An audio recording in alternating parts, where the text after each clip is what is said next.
it's more of a power. I fish my drop shot the same way, heavier line, a weedless, kind of Texas rig the baits on there, bigger baits. I'm using a 7-inch worm on there all the time.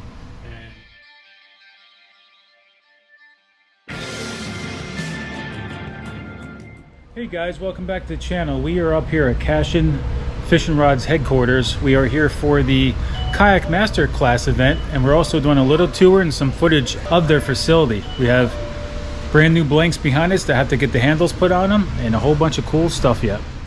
You can see here is just the blanks, getting ready to prep to put handles on them.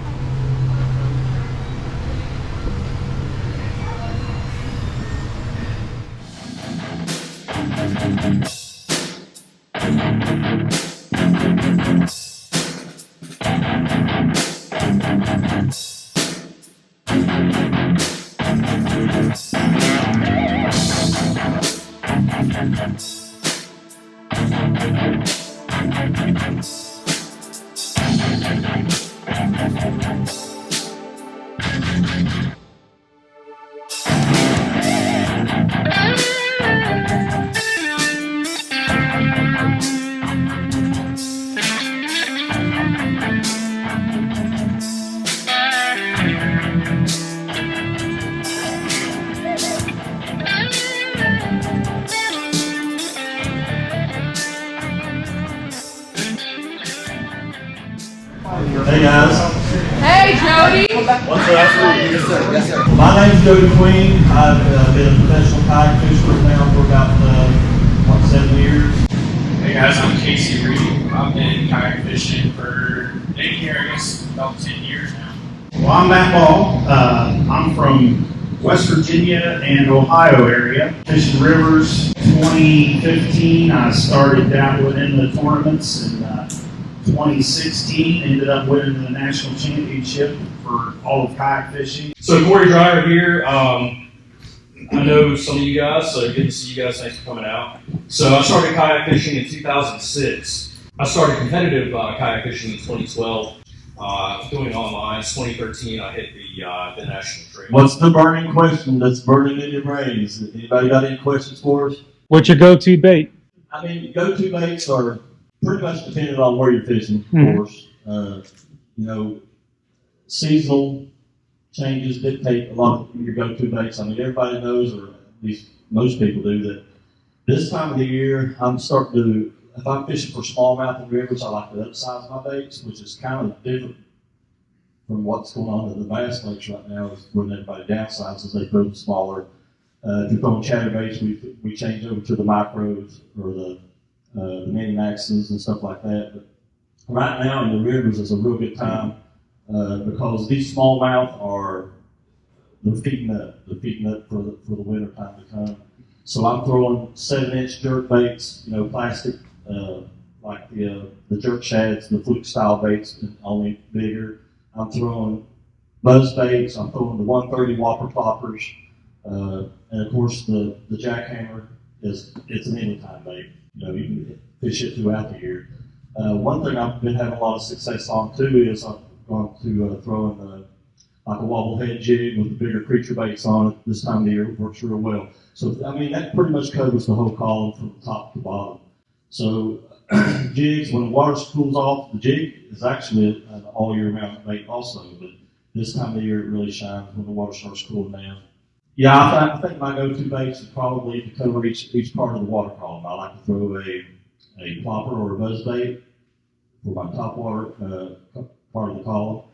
I'll throw my jackhammers for the middle part, then I'll throw a swing head jig a lot of times for working the bottoms. Any of you that know me, I have a go-to bait that I throw, I'd say 90% of the time. I've done real good off of it all over the country, but that's a shaky head. I throw a 3/16 ounce shaky head with a Zoom shaky head partner and green pumpkin. Green pumpkin color most of the time. Sometimes I'll switch around to like a black or a like peanut butter jelly kind of color or something like that. But the shaky head is such a versatile bait. I mean, I've casted at it and swimming fish, caught fish that way.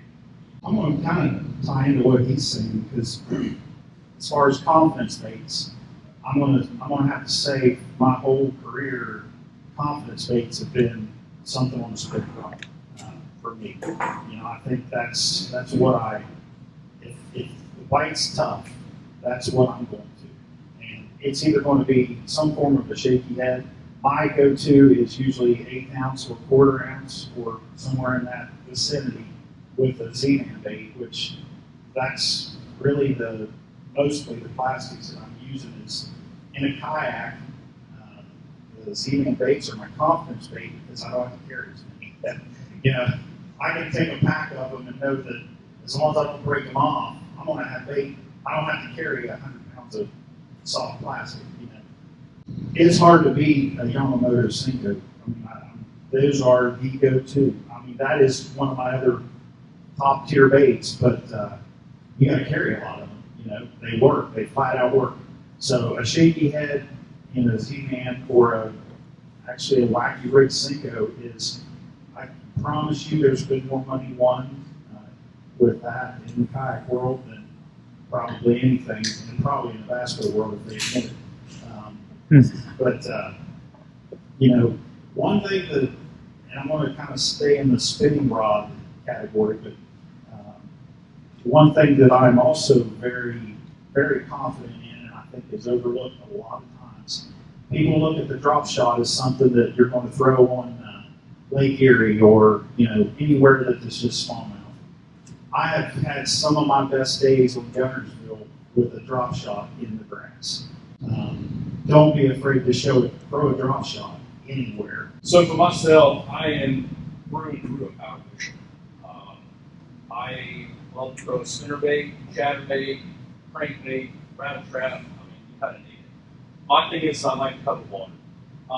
The other thing is I love to throw soft plastics, but I do it differently than a lot of people. I don't soak soft plastics. I cover water, I'm looking there, shake it 2-3 times, and I'm on to the next market. I'm always looking for the next thing to throw at. My go-to bait is I love throwing the Z-Man Mag Fatties, which is the Magnum side worm, and then I will downsize if I need to the fatties.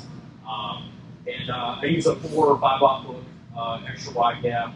I peg the weight, so I use just a regular bullet weight constant, usually 3/16 to 1/4 ounce. That's for my plastics.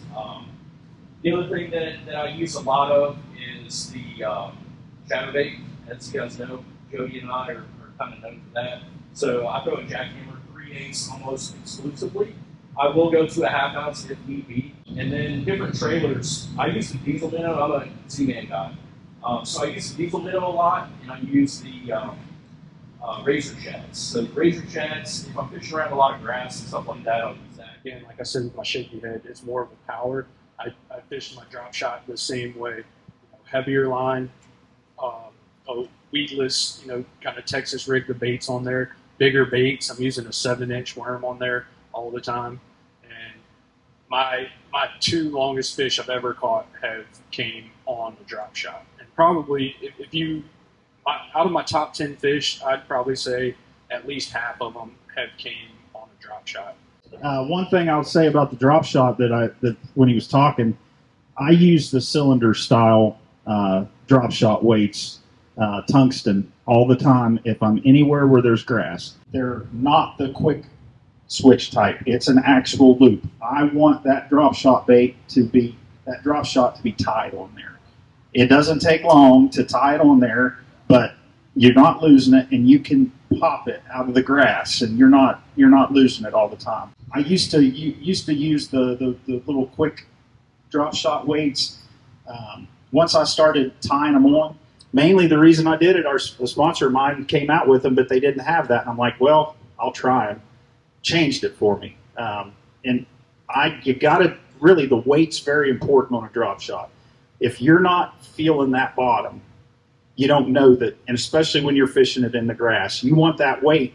You want to be able to know that weight's touching the bottom, and you can tell that you're in the right area. So, and then when I go to fishing like Lake Erie or anything like that, I'll go back to the round cylinder type. But really, that's the round ball type weights. For me, I use 8.3 to 1 on almost all my reels. I mean, for the bait casters. And here's why.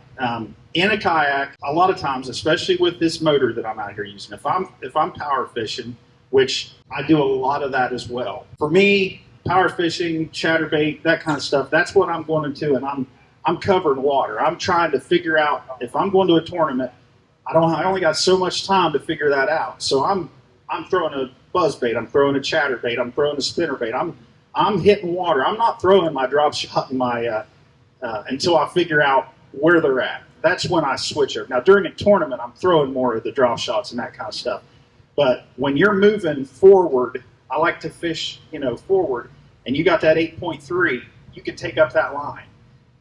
You're usually, and you don't stop as fast as you do in a bass boat either. Once you come off the motor, or if you're paddling, whatever, you're going in, you get that fish will hit when you're fishing. You need to take up that slack. I don't worry about having the power of a lower ratio reel over having that speed to take up that slack, especially fishing with a worm. You're pitching that worm out. You need to get that slack up quick when your boat's drifting all the time. You're not really fishing from very stationary.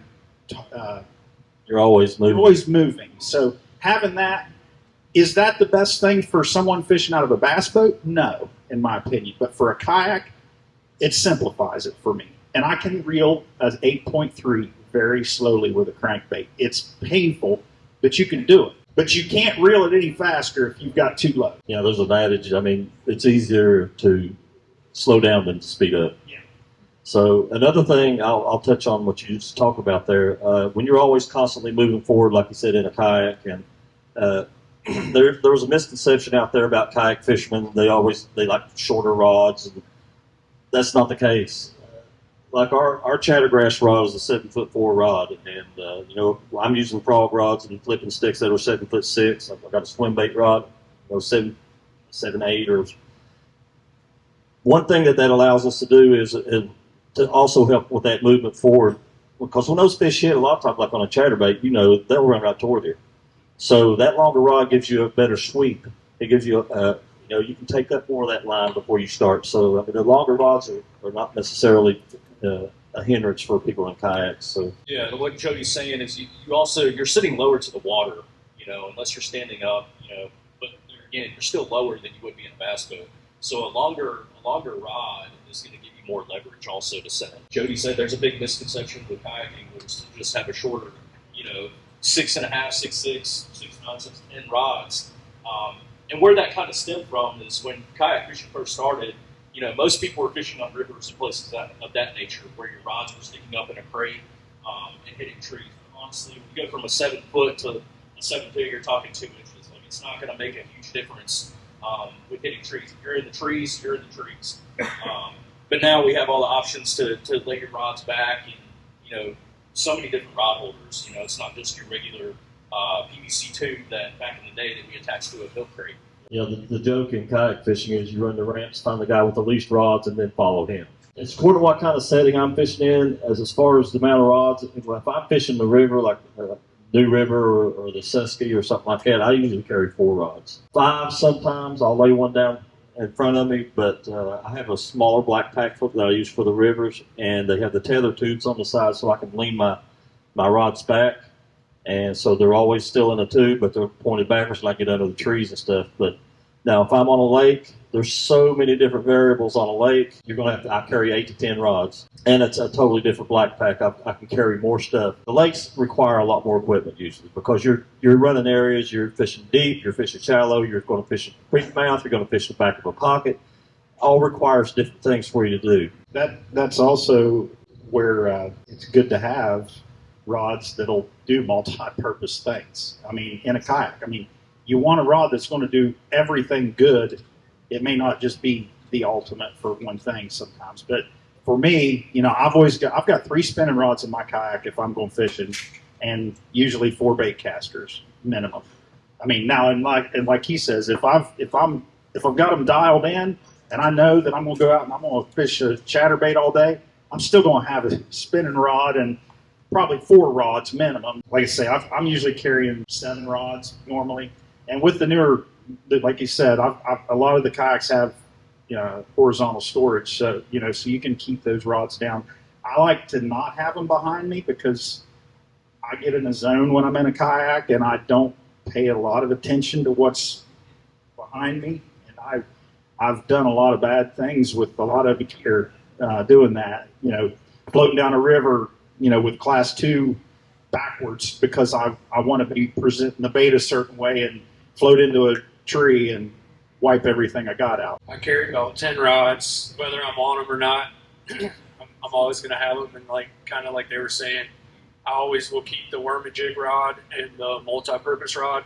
Those 2 rods I can throw just about anything on. May not be the best for that, but those 2 rods can cover a whole lot of techniques that all my other rods won't necessarily cover. I have people ask me all the time at work and whatever. They're like, dude, if I want one bait caster and one spinning rod, what would you do? For me, it's a medium heavy spinning rod, about 7 foot, and a medium heavy bait caster, in about 7'1", 7 foot. I mean, they're not going to be the best for everything. They're going to get the job done. If you only had 2 rods, that would be the 2 that I'd have. That's what I tell everybody, the multi-purpose, that Cashion multi-purpose. It's probably one of the best swim jig rods I've ever thrown. It does that really well, but you can also throw spinnerbait on it, you can throw jigs on it, you can throw worms on it. I mean, it does a little bit of everything. So a lot of people, when they're first starting out, I'll put them on the multi-purpose rod because it's so good at so many things. I was asking you, what is your process for finding and patterning a target species on a new water? Okay, first for me, I will say this: if I'm looking at an event schedule and I'm going to go fish a tournament on any body of water and I have not ever been there, the first stop is going to be Google Earth. And I'm going to be looking for a few things. What time of the year is it? I'm going to be looking on the internet, and I'm going to be looking to see what the water levels are, what the water temperature we're looking, what phase are we in? Are we pre-spawn? Are we, post-spawn? We're spawn, whatever, and I'm looking for, the obvious things that we as fishermen look for. But with a kayak, you've got to look for one other thing, and that is launch points. You cannot find a spot halfway in the middle of a massive lake, and you can get there eventually, but it's going to not be a productive area. There are places on lakes that I 100% know that if I could have fished there, I could have probably won that event, but there's no way you can get there, fish it, get back, and even with our events where we're allowed to use motors, you take the motor out of the equation and it shrinks it down even more. I'm looking at Google Earth. I'm looking at Map Study. This is from my couch before I even get out of there. So I'm looking at that, and then of course we all fish different times of the year, and then you know in your head that's around where I normally fish in the spring. Rattle trap's going to be good on flats, if depending on what time. So you're looking for. What's your comfort level is you got to fish your comforts. I think I'm a firm believer that you have a comfort level in fishing that you can capitalize on any time of the year. So I'm looking for what I'm comfortable with everywhere I go. Yeah, and I like to take a lot of times try to find an area that has multiple things to fish. Like if there's got brush piles and it's got riprap and it's got laydowns, those are good areas to go, and because, like you said, we can't pick up and run 35 miles to get to the next hole. So if I can find those areas within my range that I can hit and know that all those different variables are there, those are areas that I look for on a lake too. Now, I'm real partial to rivers and creek mouths and stuff like that. But yeah, first stop, Google Map. Now, you can take Google Map. I don't know if everybody knows this, but you can take Google Maps on your computer and run it back and find low water times. So you can go back and you find out when those lakes are at winter pool or they're experiencing a drought year, and you can go back and you can find rock piles, you can find brush piles, find all that stuff. And then when you get out on the water, even though you can't see them, you know they're there. Just mark them on your map. You drop waypoints. You go find that stuff. So Google Maps is a big tool for us. Yeah, I mean, Google Maps, Navionics, Navionics app I use a ton on my phone, iPad, computer. The other thing that I do also is look at past tournament results. So a lot of times there's articles out there that people are going to write about what baits in that time of year. I mean, we have the luxury now to get on Google and find anything. YouTube, watching film, Jody and I talk all the time about, what's going on with the Elite Series or MLF or whoever, and go back and watch, different videos and tournaments in that area. A lot of people they don't want to catch fish in practice. I want to see what's there. I will not beat an area up, but I do want to catch a few fish and see what size is there, what's around. You can always run into a single fish. And a lot of people will catch a single fish and they leave. That's not the right thing. I've done that in the past and it's burned me. What I do is I'll catch 2 or 3 fish and then I expand on that area. So another huge thing they kind of didn't hit on is electronics. So side imaging is the biggest tool for when I first get to a body of water, never been there before, even if I have been there before, but a new area. Having that side imaging, I mean, I can see out 200 feet and I can go down the bank, whatever kind of depth you think they're in, and find those brush piles, find those rock piles, find that lonely stick that nobody's seen because it's 15 feet down.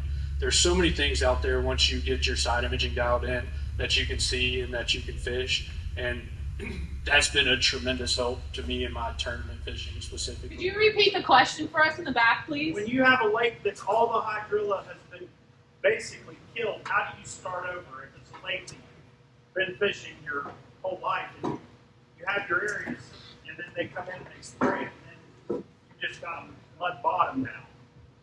Yeah, so Gunnersville, they tried that at Gunnersville. They come and took years for Gunnersville to come back. But a lot of those guys that I talked to during that period, they were telling me that those fish are still in there. They'll suspend a lot more. They'll get out. They'll move around a lot more. They'll school a lot more. The bigger fish are going to find those small areas that there is something left to get on. So if you can find those areas, you just work them and they become way more spooky because they don't have no place to hide. So those lakes are really tough. That's a good question. I just say move more, move more, use more spinner baits, spoons, rattle traps until you find it. It's tough. Those lakes are really tough when they take the grass out of them, and because then the spawns become. It takes years for those lakes to come back. They'll concentrate. If you find that one piece of the structure that they do know it's there, then they'll pull up on them. It's just finding them. All right, any of our industry partners want to come up and introduce themselves, say anything? All right, come on up. One Cast. Some of you all know me. Some of you have probably seen me at the Raleigh Expo. I own One Cast Fishing, primarily jigs, pumping the snagless jig. There's actually one in your little goodie back there. We've got a snagless peanut butter jelly flipping jig out there. So when you want to branch out from black and blue and green pumpkin, that's a great option there. And great thing about it, you'll see on the back there when you take it out. So with the jig, we eliminated the weed guard on them, and we designed our own offset UWG hook. So we use Texas rigger plastic. There's a reason why we call them snagless, because you need to snag up a whole lot less. Now, nothing is 100% snag proof, and we can't help user error. So don't go casting on dock cables and all, because I'm guilty of that. But hopefully you enjoy it, and then I think all the information's on there. So that's the One Cast Fishing part. And then Pete and Trey here, we're all part of the One Cast podcast, which is separate from One Cast Fishing Brothers. Hey guys, I'm Trey Thompson. Right now I got like 22 months left in the Army, so thank goodness for that, even though the government's shutting down tomorrow. So, go buy some hats because I'm not going to get paid for the next month. So we're just a couple nobodies that decided, hey, we're going to create a fishing podcast. There's about 7 million podcasts in the world at any given time, but only about 400,000 of them publish more than 7 episodes. Your typical podcast talk about post-tournament recaps and stuff like that, which is great. That's their forte. Ours is more about the education and informing piece in the fishing industry, anything in the outdoor space. So when it comes to biology, fish biology, things like that, we've had biologists on our show. Of course, we've had Elite Series anglers, MPFL, Toyota Series anglers, and stuff like that that come on and talk about their journey into the fishing industry, and then to include like the manufacturing side and different ways to get inside of fishing, because everybody wants to be a professional angler, but obviously there's so many other opportunities to get inside the fishing industry. And then this has opened up a world for us to meet great people such as, those who work at Cashion, the kayak anglers, things like that. So while we're not kayak anglers by trade, we're just anglers. Check our show out. We love to have conversations. We do pre-recorded shows on Thursday, and then we also do our Fishing Friday Lives where we get to do community engagement and get feedback from you guys, get to ask people questions, go through tricks and tips, techniques, and then just general questions. Yeah, so we do some post-tournament recaps. We try to avoid all of the fishing drama. We try not to we still talk about forward-facing center. We had to, you have to. But we tried not to get it negative. And we had to talk about the Cayuga. We had to talk about, the cheating on Cayuga, allegations, all that stuff. But we don't concentrate on that. So our entire goal, and we say it every episode, every time we go live, we say it in our posts, is to build a culture of anglers helping anglers one cast at a time. Culture in the fishing industry hasn't always been the best. There's a lot of people that dislike each other, kayak versus boat. We're all just anglers, and we all should help each other be better anglers and want to be better. So like Trey said, we have people want to talk about different stuff. We all want to be pro anglers. We're probably not all going to be pro anglers, but there's other way to get into the fishing industry. So if you have a kid or somebody that's interested in working in the outdoor space, we try to get folks on that do different stuff. Corey obviously fished at a high level, but when we had him come on, we didn't concentrate on the fishing. We talked about his journey into the industry, working for different kayak companies, things like that. Because everybody gets so focused just on fishing, and there's so much more to this. There's so much fellowship. Cashion does a great job when they have these events of just getting anglers together to talk and have a good time, and you get away from all of the drama and that stuff. So we appreciate Chelsea and everybody letting us come out and talk to y'all a little bit. Like Trey said, check us out. Every Thursday at 7 p.m. we drop a pre-recorded episode. We go live almost every Friday if we don't have tournaments or something going on. Hey guys, my name is Ryan Rice. I'm here to represent KBF. I'm working with KBF now behind the scenes for about a year and a half. This year, if you guys don't know anything about KBF, we've talked to a couple already who haven't fished it. We have a lot of more non-competitive stuff. It's still going to be competitive, but it's going to be fun, like the river fishing, the smallmouth series, so it's to win prizes, and it's a low entry fee. There's going to be a lot of changes to KBF in the years to come. There's going to be a lot of different series coming out, but it's going to be selected slowly so it doesn't get out of hand. I have a lot of flyers in the back. If you guys have any questions for KBF, if you guys haven't fished it before, you guys might have heard some bad rumors in the past. Things are going to be changing. If you guys feel anything negative about KBF, that's going to be changing. It'll be a fun organization to fish with, to be on your own. You can do the monthly challenges, so it's going to be fun. Myself, I'm with RJM. That's my YouTube channel. That's my social media. I have a channel now for about, how long has it been? It's been 2 years in November. So I specialize in kayak bass fishing and some other tips and tricks. I'm not as competitive as these guys because I don't have the time to do it. But, there's some things that hopefully I can teach some of you guys out there if you guys come visit the channel. I'm happy to be here with Cashion. I use all Cashion rods myself.